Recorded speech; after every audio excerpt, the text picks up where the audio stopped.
Coronavirus, la pandemia. ¿Cuáles son los síntomas? ¿Cómo se transmite? ¿Qué puedo hacer para protegerme y prevenir la propagación de la enfermedad? Nuevo padecimiento que ha encendido las alarmas de los sistemas de salud. Coronavirus, la pandemia. Qué gusto reencontrarnos también en fin de semana en este programa especial de Coronavirus, la pandemia. Como usted sabe, hacemos un recuento de lo que le hemos presentado a lo largo de la semana en caso de que usted no nos haya podido ver. Así que vámonos sin mayores preámbulos a conocer el informe de la Organización Mundial de la Salud. Hola, ¿qué tal? Buenos días, Belén, buenos días a todo el auditorio de Canal 44. Los últimos datos notificados por la Organización Mundial de la Salud sitúan el total de casos de COVID-19 en el mundo por encima ya de los 195 millones, al sumar algo más de 600.000 en las últimas horas. El total de fallecidos, mientras tanto, a nivel global ronda ya los 4,2 millones. Vamos ya por regiones. América sigue situándose cerca de 76 millones y medio de casos positivos en el primer puesto y tiene alrededor de 2 millones de muertes. Le sigue Europa con unos 59 millones y medio de contagios y poco más de 1,2 millones de fallecidos. Después el sudeste asiático, que se aproxima a los 38 millones de positivos y se sitúa en unos 558.000 muertos. Lejos está ya el Mediterráneo oriental, con menos de 12 millones y medio de casos y algo más de 230.000 fallecidos, y mucho más lejanas están las cifras de África y del Pacífico occidental.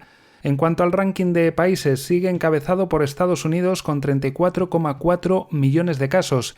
India le sigue con cerca de 31 millones y medio y Brasil le sucede y supera los 19,7 millones. Los siguientes países están ya con cifras muy inferiores. Rusia es el único que supera los 6 millones y a continuación están 3 países, Francia, Reino Unido y Turquía, que se sitúan entre los 5 millones y medio y los 6.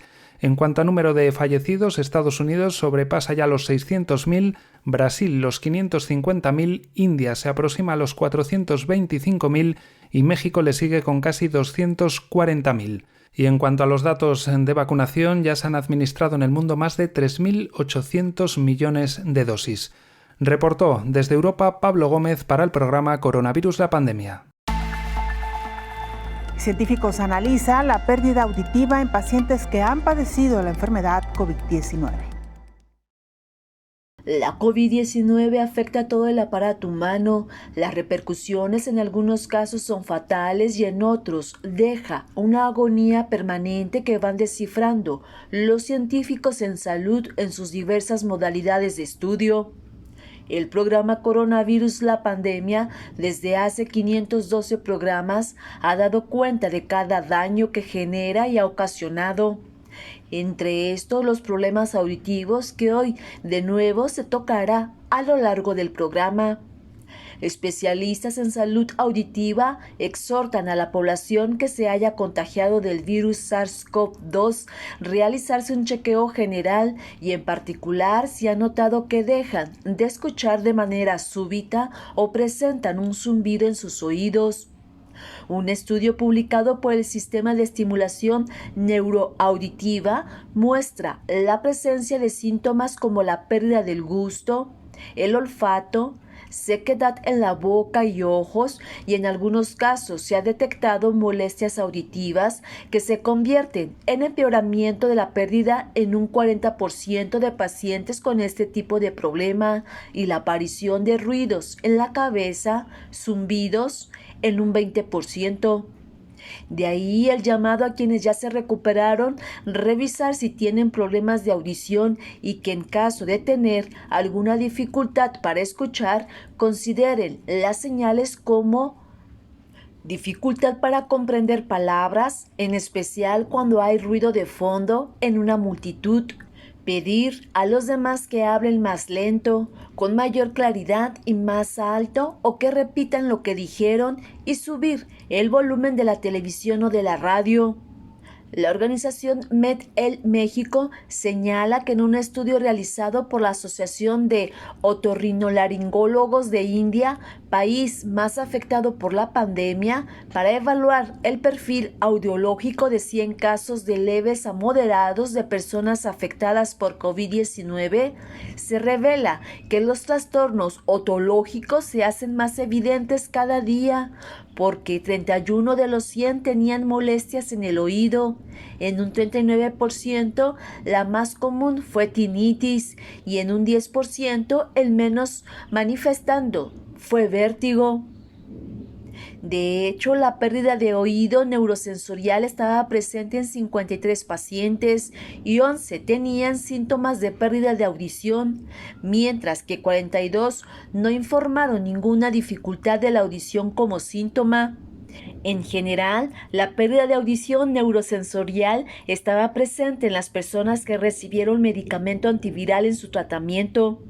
El llamado a la población que cursa y ya pasó por la enfermedad COVID-19 es revisar su salud auditiva a fin de salvaguardar la función coclear y prevenir el deterioro progresivo de células ciliadas cocleares. La COVID-19 afecta a todo un sistema humano. En particular, hoy hablaremos de la afectación en nuestros oídos. Informó Isaura López Villalobos. Sobre estas secuelas y afecciones hablamos esta semana con el doctor audiólogo Miguel Ángel Sánchez. Él habla precisamente sobre los daños en el sistema auditivo por la enfermedad COVID. Mira, es una situación muy peculiar porque de inicio no se había sospechado en esta situación. Sin embargo, al ser la audición al tener la audición una relación directa con el sistema nervioso periférico y central, sabemos que el coronavirus nos da alteraciones en estos sistemas. Por ejemplo, la falta de olfato o esta alteración del olfato y del gusto, pues son afectaciones justamente de las terminaciones nerviosas de estos dos órganos. Entonces, no era raro que esperáramos que también sucediera lo mismo con la audición. Las células auditivas que se encuentran dentro del caracol en el oído tienen terminaciones nerviosas muy complejas que podrían también estar afectadas por esta situación, por un lado. Pero por otro lado también existen las alteraciones vasculares que provoca el coronavirus, que a nivel del caracol o del oído interno, las venas y los vasos sanguíneos que tienen estos dos órganos son muy pequeños, son muy delgaditos. Entonces se han reportado de forma preliminar algunos de los casos de endotelitis también, que han provocado hemorragias o que provocan sangrados dentro del oído interno. Entonces, esto puede ser consecuencia de, ¿no? Y por otro lado, pues también hay afectaciones directas del nervio, hay afectaciones directas en la corteza cerebral, aunque estas más bien son suposiciones todavía, porque no hay ningún estudio contundente. Generalmente son secuelas permanentes. La hipoacusia neurosensorial, que es como el término clínico, hipoacusia significa disminución de la audición, y neurosensorial, que hay una afectación tanto de las células de la cóclea o del caracol y del nervio.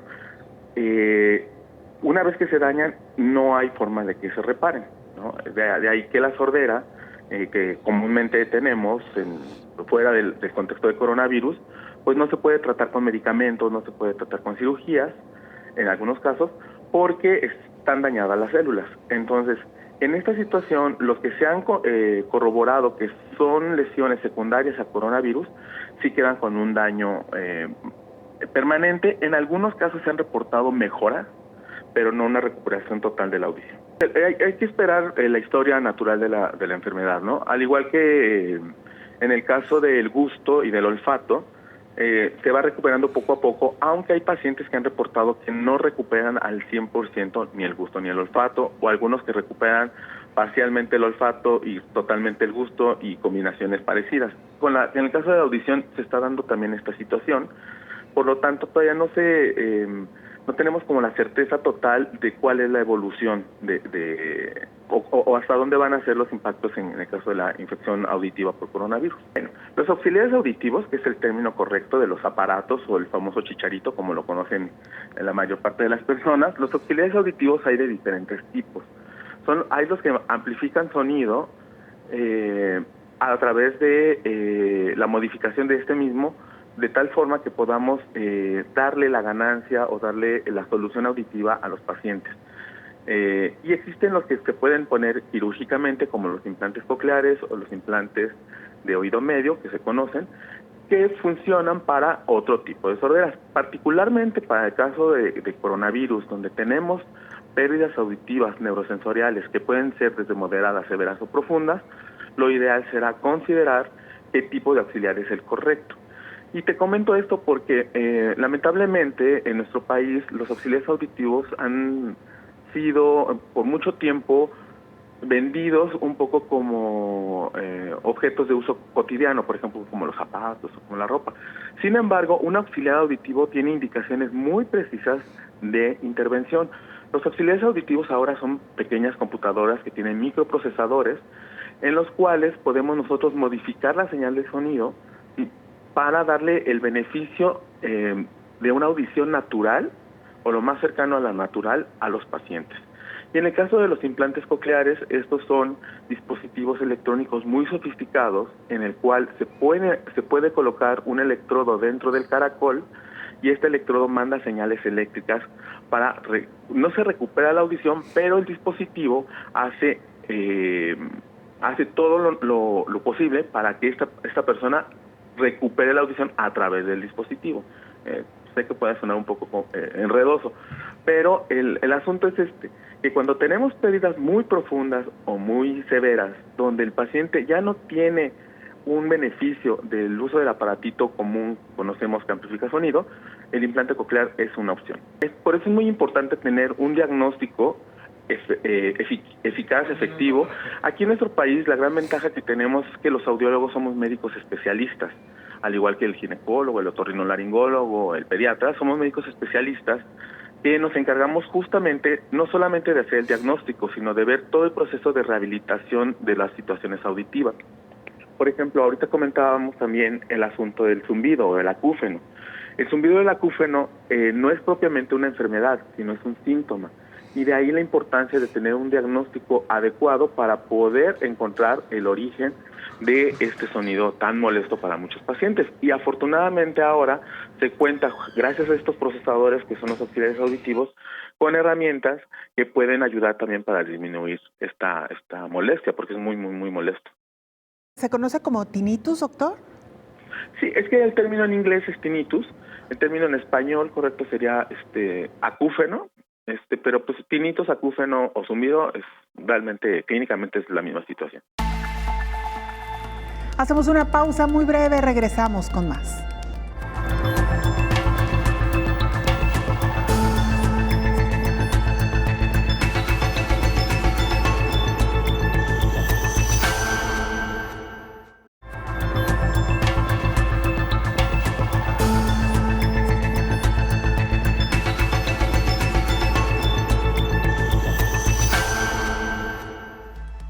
Estamos de regreso en este programa especial de Coronavirus, la pandemia, recordándole las formas de hacer contacto, @Canal 44 TV, nuestra cuenta en Twitter y Facebook. Nos puede mandar mensajes también a través de WhatsApp al 33 22 42 06 90.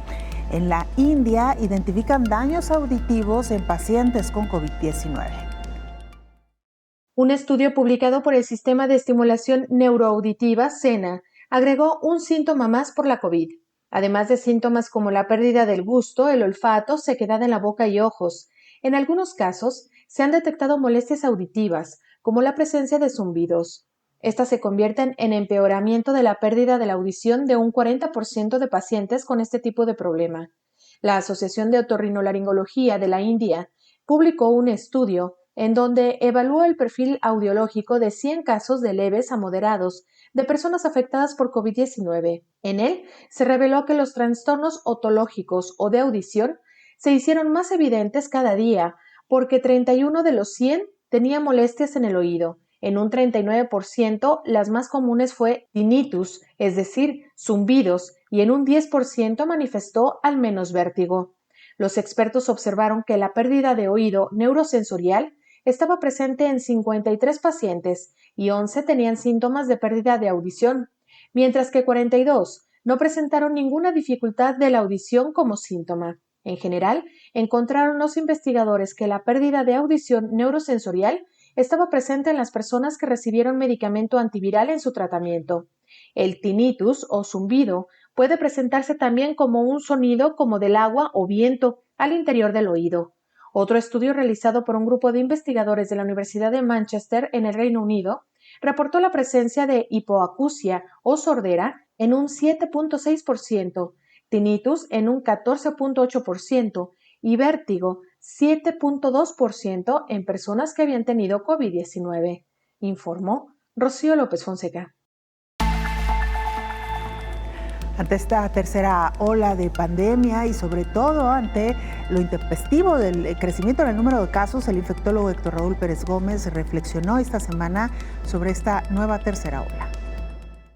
A lo largo de 1 año, 7 meses de pandemia, Reino Unido ha tenido diversos fenómenos epidemiológicos que han tenido variaciones muy amplias, con momentos de mucha explosión epidémica, con número de casos en incremento, necesidad de volver a cerrar actividades diversas, luego con mucha ocupación hospitalaria durante los picos más importantes de pandemia, y algo inusitado porque si vemos las gráficas que se publican a través de diferentes agencias, Reino Unido ha tenido pues por lo menos 4 olas,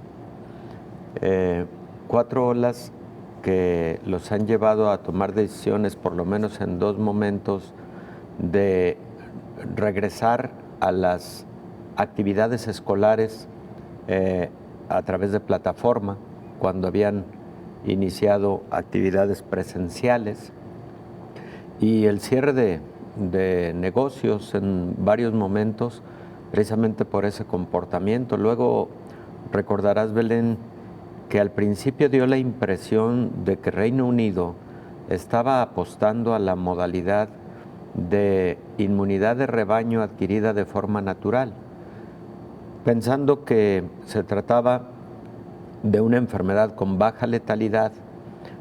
Dio la impresión de que al menos a grupos con menos vulnerabilidad se les permitieron mayores contactos, no con la patología, sino sociales, ¿no? Y eso en un momento dado tuvo que tener reversa cuando se empezó a advertir que el número de casos en aumento estaba afectando a grupos vulnerables, y entonces se dio freno a lo que parecía una tendencia para la generación de inmunidad de rebaño a través de la infección. Pues sí, ha sido muy errático el comportamiento de la pandemia con Reino Unido. El presidente de Inglaterra se ha infectado 2 veces. Segunda vez ya. Segunda vez infectado.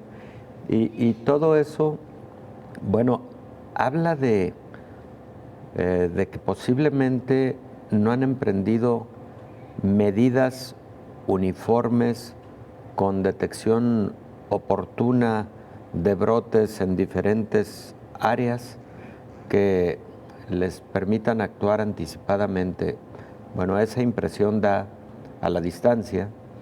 Y por otro lado, Belén, pues recordemos que ahí surgió la primera variante de peligro, así manifiesta por la Organización Mundial de la Salud, que fue la variante alfa, en ese tiempo llamada variante británica, y que fue la primera en que se describe un aumento de la transmisión de la enfermedad comparada con lo que fue la cepa original de Wuhan. Pues sí, eso ha caracterizado a Reino Unido, y algo también que nunca hubiéramos creído, la saturación de hospitales en diversos momentos. Uno asume que países como Inglaterra tienen sistemas de salud de gran calado que les permiten enfrentar casi cualquier cosa, pero hemos visto que esta pandemia, incluso a los países de gran potencialidad no les ha guardado ningún respeto y al contrario en diversos momentos los ha puesto a temblar con sus sistemas de salud.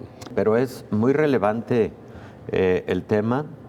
Escuchábamos la entrevista con el doctor Miguel Ángel, otoneurólogo, que nos dio un panorama sobre las manifestaciones en otorrinolaringología, sobre todo en otoneurología del paciente con COVID, algo que vemos cotidianamente, Belén.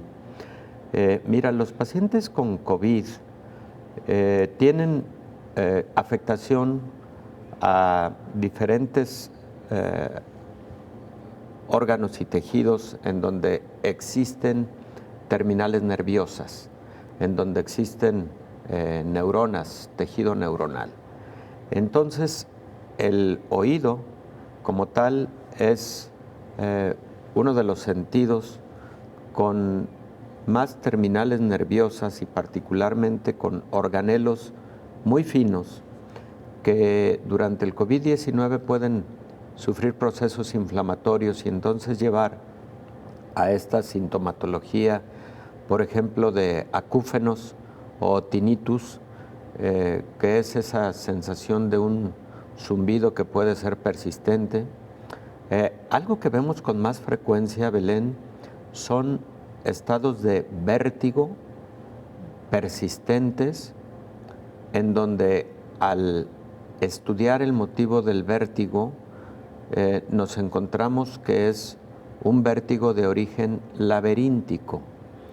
Y lo que ocurre es que el laberinto del oído interno juega un papel muy importante en el equilibrio del ser humano. Y cuando existe algo inflamatorio en el laberinto, podemos sufrir este tipo de mareos, este tipo de vértigos que pueden tener una duración variable. No lo vemos solamente con COVID, lo vemos frecuentemente después de enfermedades infecciosas de las vías respiratorias superiores que alcanzan a inflamar tanto el oído medio como el oído interno y al inflamar dentro del oído interno el laberinto, entonces puede ocurrir ese síntoma tan molesto que es un vértigo de diferente intensidad, de diferente magnitud. Y el tercero de los síntomas que hemos visto con mayor frecuencia es una disminución en la agudeza auditiva. Incluso ha habido reportes de lo que se conoce como sordera súbita asociada al COVID. Pocos casos, son casos publicados como casos muy aislados. Y son sorderas, Belén, que no sabemos si van a ser persistentes, lo más probable es que no, pero en donde la afectación del octavo par craneal, que es precisamente el nervio auditivo, puede generar dos cosas, una disminución o pérdida de la audición y la otra también trastorno del equilibrio. Bueno, ¿por qué motivo se han presentado estos casos de disminución en la agudeza auditiva? Uno, porque también existe inflamación de estos nervios. Recordemos que el virus puede inflamar al tejido neuronal por la presencia de receptores. El virus SARS-CoV-2, el receptor de la enzima convertidora de angiotensina tipo 2, también conocida como AC2, es el receptor que está en los vasos sanguíneos, y los nervios también tienen vasos sanguíneos microscópicos. Esos vasos sanguíneos microscópicos que le llevan sangre a los nervios se llaman vasa nervorum, y al inflamarse pueden dañar también el tejido neuronal, los nervios tanto craneales como el octavo par craneal, o también el tejido cerebral, o también los nervios periféricos. Entonces sí es muy importante la salud auditiva en el paciente con COVID, un adecuado monitoreo, un adecuado seguimiento, porque estos trastornos, por supuesto que tienen tratamiento. Habitualmente es el otorrinolaringólogo o el otoneurólogo quien atiende en específico estos casos, pero todos los médicos debemos estar atentos a que la estimación, hasta un 10% de los pacientes que tuvieron COVID pueden tener manifestaciones prolongadas de tipo otorrinolaringológico. Mientras tanto, en España se buscan más casos de sordera súbita causada por COVID-19.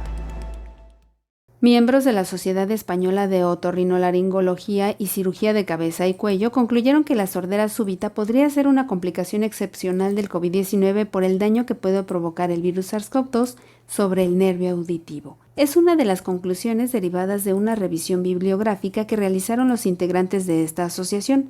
Por ello pusieron en marcha un estudio para registrar los casos de sordera súbita relacionados con el virus SARS-CoV-2 detectados en España en 2020 y 2021. Al menos 12 casos de sordera súbita se han localizado en pacientes con COVID-19 a nivel internacional. Este estudio se inició en los servicios de otorrinolaringología de 4 unidades médicas y actualmente hay 70 hospitales participando en la investigación. La propuesta es que toda persona que entre en urgencias con una hipoacusia súbita se haga una PCR para descartar que tenga asociación con el virus SARS-CoV-2. Esto va a servir para afinar más la etiología del registro de casos que está realizando el equipo científico para registrar los que estén asociados o no al COVID-19, explicó la doctora María José Lavilla, presidenta de la Comisión de Audiología de la Asociación de Especialistas y una de las autoras que participó en la revisión bibliográfica. Además, los investigadores también se proponen determinar la incidencia de sordera súbita en España, lo que les permitirá conocer mejor la enfermedad y poder analizar y comparar la respuesta a los diferentes tratamientos empleados, informó Elizabeth Ortiz. Una pausa, volvemos con más.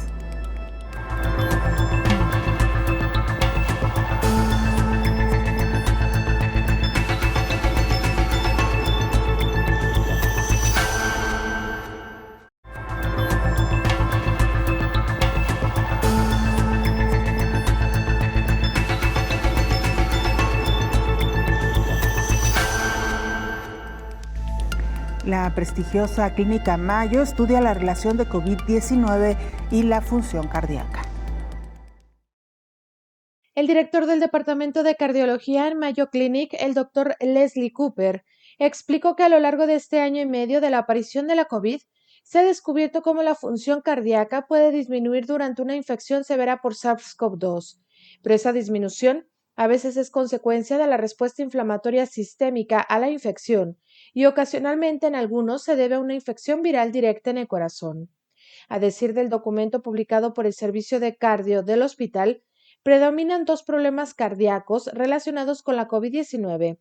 La insuficiencia cardíaca, que ocurre cuando el músculo cardíaco no bombea la sangre tan bien como debería, y los ritmos cardíacos anómalos o arritmias, que pueden deberse a la infección o a los medicamentos empleados para tratar el virus. La insuficiencia cardíaca puede ser consecuencia de la respuesta inflamatoria sistémica ante la infección, de la existencia de presiones pulmonares altas debido a un daño del pulmón o de una inflamación cardíaca conocida como miocarditis. A decir del especialista, todavía no se sabe si ese problema está relacionado con la miocarditis o es la respuesta del organismo a la inflamación sistémica de la COVID-19. En los pacientes mayores con arteriopatía coronaria o hipertensión, posiblemente se trata de una insuficiencia cardíaca derivada de mayores exigencias al corazón y de una capacidad ya disminuida en la reserva cardíaca. En los pacientes de menos edad, en cambio, posiblemente se trate de una miocarditis primaria causada por el virus, informó Rocío López Fonseca.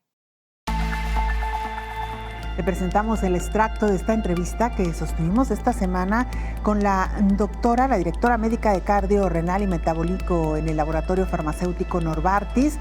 Ella es especialista en medicina interna por la Universidad Nacional Autónoma de México y ella nos ha hablado precisamente sobre esta relación entre pacientes con COVID-19 y el daño cardiológico. Escuchemos la voz de Viviana Ubiarco.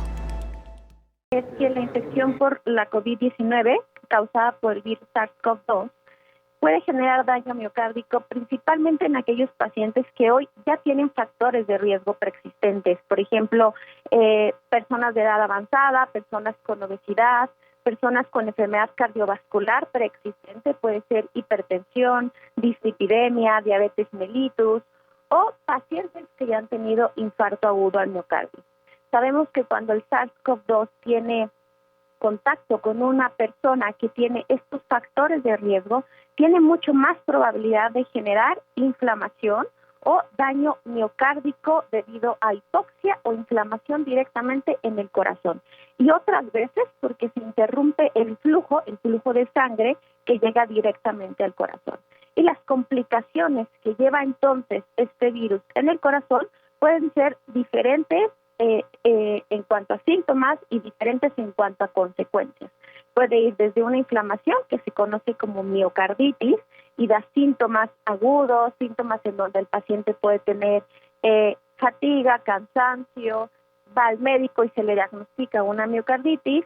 Puede haber interrupción del flujo sanguíneo. Esta interrupción genera zonas de muerte o de necrosis, como nosotros en medicina la llamamos. Este es un infarto agudo al miocardio, o puede generar complicaciones que van más allá de un evento agudo hacia una enfermedad crónica, como lo es, por ejemplo, cardiotoxicidad crónica, arritmia. Las arritmias son trastornos de conducción en el corazón, o insuficiencia cardíaca. Sabemos que el virus causa inflamación generalizada, desarrolla una tormenta de citoquinas. Citoquinas son células que generan inflamación, y la tormenta de citoquinas sí puede afectar directamente al corazón. Sin embargo, no es un virus que solo afecta a este órgano, sino es multisistémico, afecta a todo el sistema. Cuando los pacientes llegan a tener infección en el corazón, sí que el miocito, que es la célula del corazón, se ve afectada directamente.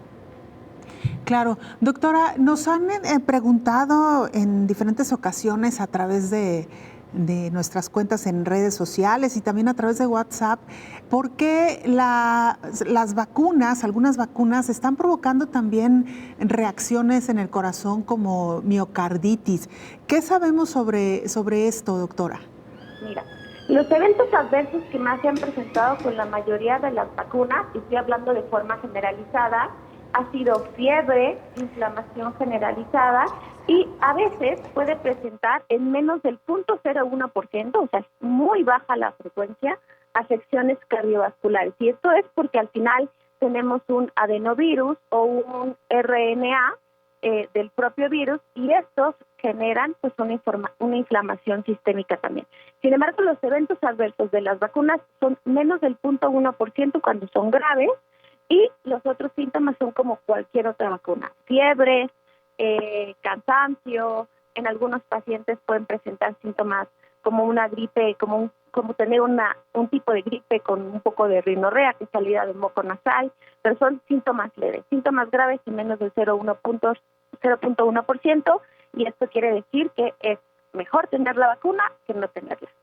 Desde el inicio de la pandemia, hemos estado realizando a un alto porcentaje de los pacientes estudios de imagen, sobre todo tomografía axial computarizada de tórax, y nos hemos encontrado con un también alto porcentaje de pacientes en los que se identifica calcificación de arterias coronarias, lo cual seguramente no es otra cosa que el reflejo de la enfermedad metabólica que padecen los mexicanos, y que a nivel mundial representa uno de los porcentajes más altos de enfermedades de los lípidos, hipercolesterolemia, etcétera.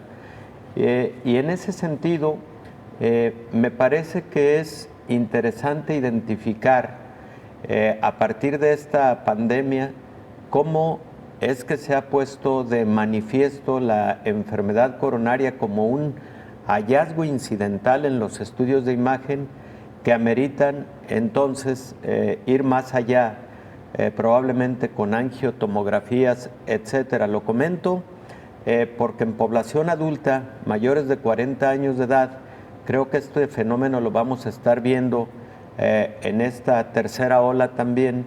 Y valdría la pena un comentario a propósito de su área tan importante de cardiología y metabolismo, sobre alertar al respecto de estos hallazgos y de cómo será conveniente una búsqueda adicional en este tipo de pacientes. ¿Cuál es su opinión? Doctor Pérez, creo que ha dado usted en el verdadero problema que tenemos de salud pública en este país. Simplemente en el 2020, datos de la INEGI lo que demostró es que a pesar de estar nosotros luchando contra una pandemia como lo es la COVID-19, en números crudos, números reales, las muertes cardiovasculares superaron a la COVID-19. En el 2020 fueron más de 140,000 muertes por enfermedades cardiovasculares, principalmente el infarto agudo al miocardio, que consecuencia de enfermedades controlables y prevenibles, como lo es la hipertensión, dislipidemia, diabetes y obesidad, versus 108,000 pacientes que fallecieron por causa directa de la COVID-19. Así que definitivamente nosotros hoy estamos enfocados en generar información suficiente tanto para el paciente como para el médico de primer contacto, segundo contacto y hospitales de tercer nivel, en donde el médico sepa identificar estas enfermedades, sepa tratarlas o en su caso referir a otros centros especializados. Por ejemplo, con el Instituto Nacional de Cardiología, hoy estamos trabajando directamente con el INSABI, con la CINSAE, en el programa de ciencia de implementación enfocado en insuficiencia cardíaca, sus factores de riesgo y las complicaciones de esta enfermedad. ¿Por qué? Porque los factores de riesgo son las principales 4 enfermedades que afectan a este país. Nuevamente, dislipidemia, elevación del colesterol malo, la obesidad, que es una enfermedad que hoy debe ser tratada como tal, la hipertensión y la diabetes mellitus, pasando por el infarto agudo al miocardio y, por supuesto, la insuficiencia cardíaca, que hoy sabemos que es la principal causa de hospitalización en pacientes mayores de 75 años y que además un paciente que es diagnosticado con insuficiencia cardíaca secundario a un evento como infarto o secundario a otras enfermedades como es la miocarditis viral, tienen un riesgo de mortalidad del 50% a 5 años. Así que, doctor, como bien lo mencionó, una de nuestras principales pandemias, algo en lo que debemos estar enfocados, es en el tratamiento de las enfermedades cardíacas. Vaya situación que enfrentan hoy en Líbano. La crisis económica deja a los hospitales sin recursos frente a una nueva ola de COVID-19. La creciente crisis económica que atraviesa el Líbano ejerce presión sobre los hospitales, que están mal equipados para hacer frente a una nueva ola de coronavirus. Los centros de salud del país, que ya sufrían la escasez de medicamentos y el éxodo de personal al extranjero, tienen que hacer frente ahora a repetidos cortes de electricidad. Esto es lo primero que pone en peligro al hospital, dice el director del Hospital Universitario Rafik Hariri de Beirut, porque con la enorme presión que se ejerce sobre estos generadores, podrían dejar de funcionar. También nos enfrentamos a la enorme carga de seguir encontrando gasóleo. El gasóleo es difícil de encontrar en el Líbano en este momento y es muy caro. Después de haber disminuido durante la primavera, los casos de COVID vuelven a aumentar a medida que los libaneses expatriados vuelven a casa para pasar el verano y muchos se reúnen con sus familiares y amigos. Solo el jueves 98 personas dieron positivo en la prueba de COVID a su llegada al aeropuerto de Beirut, según el Ministerio de Sanidad. Los suministros empiezan a llegar desde el extranjero. El barco transporta mercancías, anestésicos, material médico, respiradores y máscaras para las instituciones sanitarias del país y las fuerzas de seguridad, explica la embajadora de Francia en el Líbano. El viernes la ONU advirtió de que pronto podría dejar de haber agua potable para más de 4 millones de personas. Culpa a la falta de recursos del gobierno, que lo deja en serias dificultades para hacer funcionar tanto el agua como las centrales eléctricas. Nuestra última pausa, regresamos con más.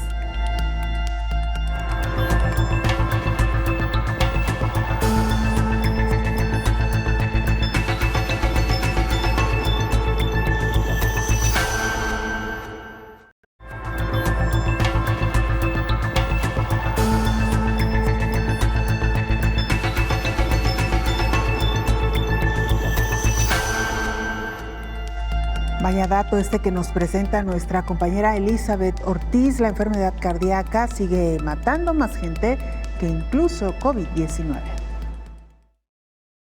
Es probable que la enfermedad cardíaca siga siendo la principal causa de muerte en Estados Unidos indefinidamente debido al impacto a largo plazo del COVID-19. La enfermedad cardíaca permanece en el primer lugar y el accidente cerebrovascular en el número 5. Sin embargo, la influencia de la COVID-19 afectará directa e indirectamente las tasas de prevalencia de enfermedades cardiovasculares y muertes en los próximos años, según Donald Lloyd Jones, presidente de la Asociación Estadounidense del Corazón. La investigación muestra que COVID-19 puede causar daño vascular y cardíaco directamente, pero los efectos indirectos de la pandemia también pueden afectar la salud cardiovascular en general, porque la mayoría de las muertes por enfermedades cardíacas y accidentes cerebrovasculares se pueden prevenir con un tratamiento médico adecuado y hábitos de vida saludables, dijo Lloyd Jones. Habíamos logrado un progreso tremendo en esas áreas durante las últimas 2 décadas, pero hemos visto gran parte de ese progreso desaparecer desde que golpeó el COVID-19, advirtió. Las visitas médicas perdidas y el miedo a los hospitales son parte de las razones por las que las enfermedades cardíacas siguen destacando entre la COVID, informó Elizabeth Ortiz. El infectólogo Héctor Raúl Pérez Gómez habla sobre las secuelas que deja la enfermedad coronaria en el aparato cardiovascular. Indudablemente 3 escenarios que vale la pena reflexionar y que van a meritar un estudio exhaustivo desde el punto de vista salud pública, desde el punto de vista epidemiológico y desde el punto de vista clínico, Belén. La verdadera sindemia que se está viviendo en México, en mi opinión, es la de enfermedad cardiovascular y COVID-19.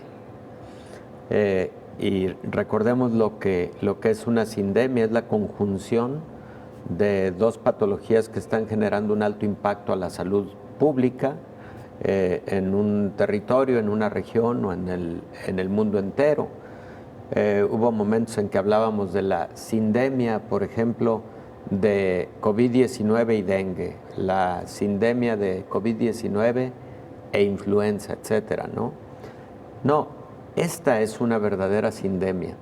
¿Por qué motivo? Pues ya lo escuchábamos. La enfermedad cardiovascular es la primer causa de muerte en México, previo a la pandemia de COVID-19. La enfermedad cardiovascular es la primera causa de muerte a nivel mundial.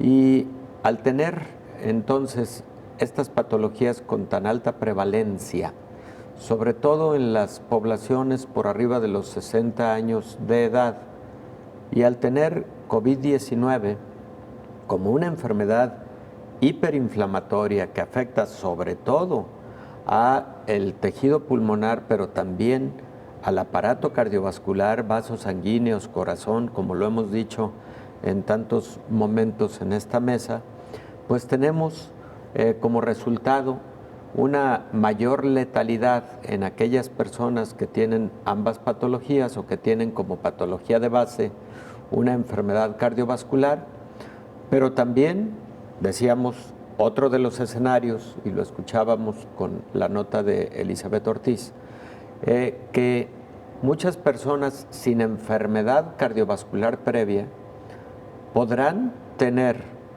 entre las complicaciones del COVID una enfermedad cardiovascular con la que hay que lidiar posiblemente algunos meses adicionales a la fase aguda del COVID, como por ejemplo miocarditis, que es una de las complicaciones cardiológicas de COVID-19, pero también en algunos casos inflamación de las coronarias que puede llegar a generar algo similar a la angina de pecho que se conoce popularmente y que no es otra cosa que la enfermedad isquémica del corazón y eventualmente infartos agudos al miocardio.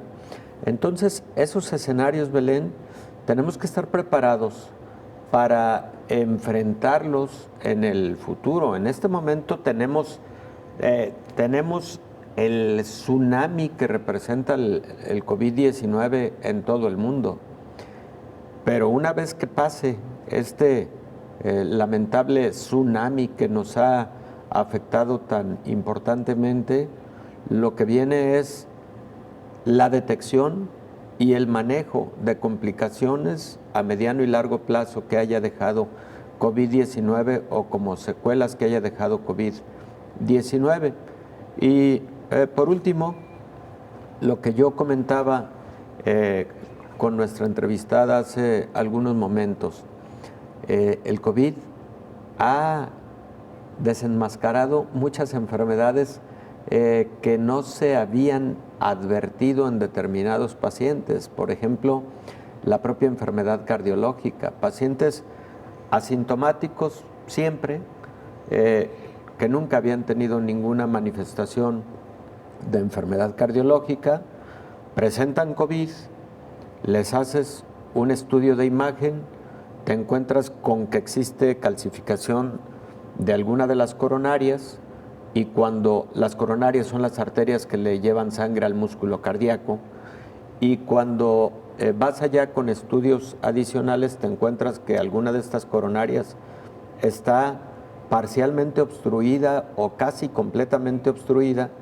y ese paciente tiene que ir más allá porque es como si lo hubieras detectado a través de un estudio invasivo, como por ejemplo una angiografía coronaria, ¿no? Entonces, esto creo que nos debe llevar a múltiples reflexiones, pero la más importante, Belén, es toda la enfermedad crónico-degenerativa que sufre nuestro país o que sufren diversos países, como es el caso de enfermedad cardiovascular, frecuentemente no detectada, y creo que nos debe llevar a el análisis de cuánto debemos estar orientando más los esfuerzos públicos para la detección oportuna de enfermedad cardiovascular, incluso en pacientes asintomáticos. La mayor parte de pacientes con enfermedades cardiológicas en México tienen algunos de los siguientes factores de riesgo. 1, diabetes. Número 2, obesidad. Número 3, hipercolesterolemia. Y número 4, tabaquismo. Esos son los más importantes factores de riesgo de la enfermedad cardiovascular. Y enfermedad cardiovascular incluye la enfermedad coronaria en su modalidad de insuficiencia coronaria o de isquemia del músculo cardíaco o incluso infarto agudo del miocardio. Número 2, la enfermedad cerebrovascular también es considerada como dentro del grupo de enfermedades cardiovasculares. Y número 3, hipertensión arterial. Esos son los principales factores de riesgo, Belén. Y lamentablemente, por ejemplo, México es uno de los países que tiene los índices de diabetes más altos a nivel mundial. Hasta el 12% de los adultos mayores de 18 años tienen diabetes en México. Más del 35% de los adultos en México tienen hipertensión arterial. Y la gran epidemia de obesidad. La obesidad está presente, bueno, el sobrepeso está presente en el 60% de los mexicanos, la obesidad en el 35% de los mexicanos, y dentro del grupo de obesidad aproximadamente el 25% tiene obesidad mórbida. Esos son los factores de riesgo. Doctor, ¿qué tanto están asociados estos factores a la alimentación? Definitivamente están muy asociados a la mala alimentación. La ingesta de alimentos con altos contenidos calóricos, la ingesta de alimentos con alto contenido de grasa polisaturada, y además de la alimentación, el sedentarismo.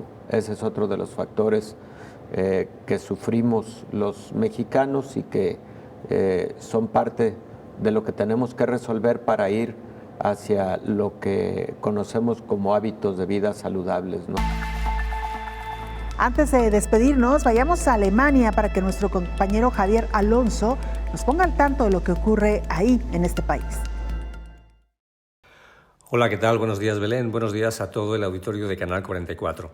En Alemania se debate actualmente sobre la posibilidad de dar más libertades a quienes hayan recibido la pauta completa de la vacuna contra el coronavirus, en medio de una situación en la que los contagios tienden al alza y la campaña de vacunación se ha ralentizado. Este debate fue lanzado por el ministro de la Cancillería, Helge Braun, y ha llevado incluso a que se discuta sobre hacer obligatoria la vacuna, al menos para determinados grupos, aunque esto es oficialmente considerado inviable desde el Gobierno, aunque con matices. La ministra de Justicia, Christine Lambrecht, declaró este lunes que la estrategia de equiparar a los vacunados con las personas que hayan superado la enfermedad y quienes presenten un test negativo para el acceso a determinados actos ha resultado exitosa. Sin embargo, agregó que en el momento en que todos los alemanes hayan recibido una oferta de vacunación, se deberá discutir si el erario público tiene que seguir pagando el coste de los test de antígenos. Otro miembro del Gobierno, el ministro del Interior, Horst Seehofer, se manifestó por su parte a favor de dar libertades adicionales a los vacunados. La incidencia semanal en Alemania se situó este lunes en 14,3 contagios por 100.000 habitantes, según los últimos datos del Instituto Robert Koch de Virología, con lo que continuó la tendencia al alza de las últimas 3 semanas. El 6 de julio, la incidencia semanal había registrado su nivel más bajo, con 4,9 contagios por 100.000 habitantes, y luego empezó a subir. Las autoridades informaron además de 958 nuevos contagios confirmados de coronavirus frente a los 546 que se habían registrado hace una semana, y 3 personas murieron por causas relacionadas con la enfermedad, mientras que hace una semana se había registrado solo una muerte. La incidencia semanal ha sido el parámetro clave para decidir sobre restricciones para hacer frente a la pandemia. Actualmente, sin embargo, se plantea introducir otros criterios complementarios como la ocupación hospitalaria. Desde el comienzo de la pandemia se han registrado en Alemania algo más de 3.700.000 casos confirmados de coronavirus y han muerto por causas relacionadas con la COVID algo más de 91.000 personas. Hasta ahora, un 48,5% de la población ha recibido la cuota completa de la vacuna contra el coronavirus y un 60,6% al menos la primera dosis.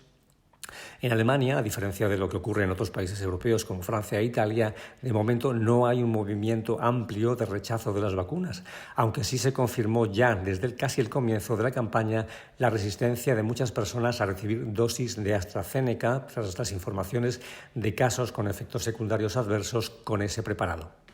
Reportó desde Alemania Javier Alonso para el programa Coronavirus, la pandemia. Nos vamos, muchas gracias por habernos acompañado. Le invitamos para que nos sintonice en la siguiente emisión de Coronavirus, la pandemia. Hasta entonces.